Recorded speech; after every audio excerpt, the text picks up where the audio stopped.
Bonjour, je me présente, je suis professeur Bengana Bilal, je suis rhumatologue au service de rhumatologie du CHU Messos. Alors aujourd'hui, nous allons aborder l'examen clinique du genou. Nous allons voir les différentes étapes concernant l'examen de l'articulation du genou.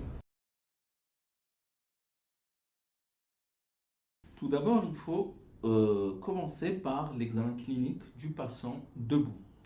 Donc là, vous avez le patient debout avec les pieds joints. On va essayer de voir s'il n'y a pas de déviation axiale déjà de face.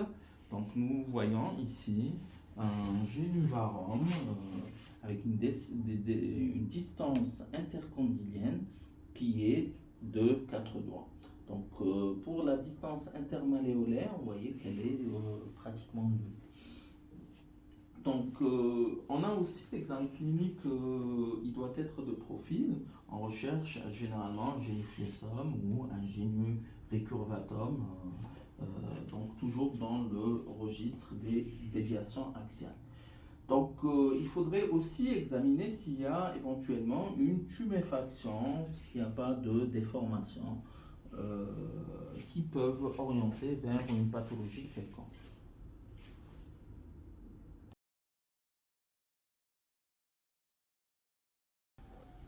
Toujours maintenant, lors de l'inspection, on peut demander au patient de faire un accroupissement avec un redressement euh, pour voir s'il y a d'éventuelles douleurs qui sont déclenchées en mobilisant le genou ou bien, bien sûr, en engageant aussi l'articulation de la hanche. Donc il faudrait vraiment préciser à ce stade-là la douleur où elle est déclenchée et on voit est-ce que le redressement et l'accroupissement et le redressement sont possibles ou pas.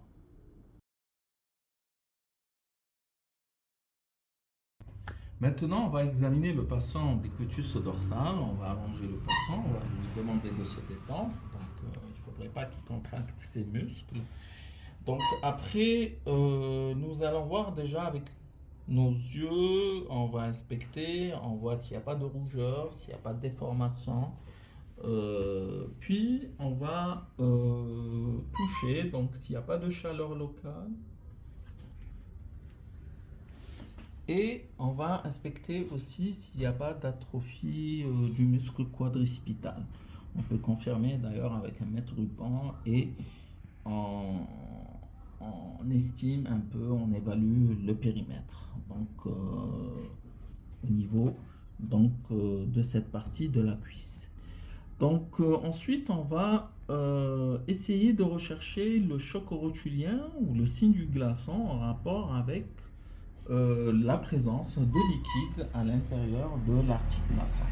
Donc, on empaume avec la main gauche, donc la partie inférieure de ma patella, donc de mon genou ici, et j'empaume avec la partie, avec ma main droite, donc la partie supérieure, et je fais avec mon index, donc une petite chiquenote pour voir s'il y a du liquide. Donc, s'il y a du liquide, généralement, ma rotule a cette impression d'un glaçon dans un verre d'eau. Maintenant, on va voir le signe du rabot. Le signe du rabot, c'est une sensation de craquement de la patella, de la surface de la patella, lorsqu'on la glisse sur la trochlée fémorale. Donc on fait des mouvements de va-et-vient, donc des mouvements de va-et-vient de la région médiale vers la région latérale de mon genou. Et s'il y a un craquement, ben, là c'est en faveur d'une arthrose probablement fémoro-patellaire.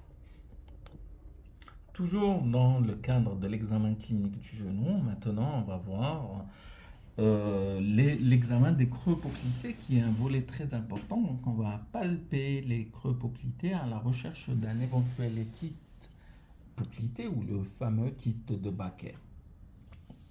Après, on peut faire une mobilisation de l'articulation euh, du genou. Donc on fait donc l'articulation du genou, on ne fait que des mouvements de flexion et d'extension. Donc, on fait une flexion du genou et une extension. Donc, il faut dégager sa main, bien sûr, au niveau du... Donc, une flexion et une extension de notre genou.